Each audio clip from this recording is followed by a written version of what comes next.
Sierra. How copy? Yeah, I've got you loud and clear.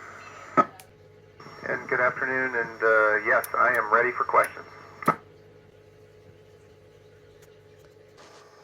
You know, I finished high school, and we require you to go to university and then also to get a master's degree. And that may seem like a lot of school, but really to be an astronaut, you spend your whole life learning and preparing.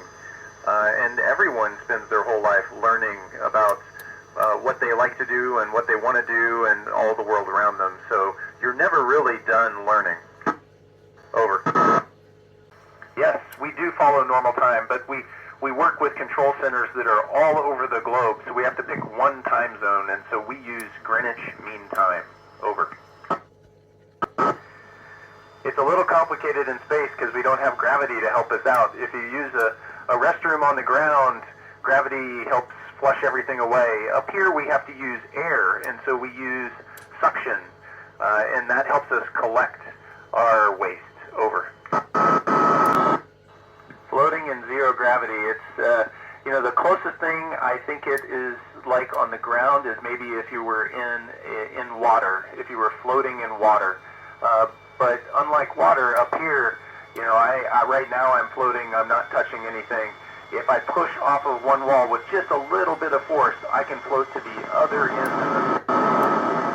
And so it's a lot of fun. I feel like I'm 5 years old and playing and doing somersaults all the time. Over. You know, that's a great question. So those two Starliner astronauts, Bush and Honey,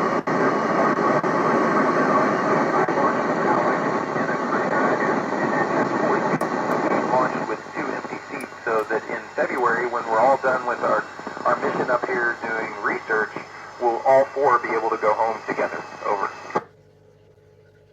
My scariest moment in space, that has to be my first launch.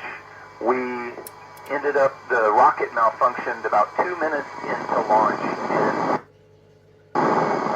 right as my rocket was coming apart. So that was probably the scariest. But we came down to a nice parachute landing.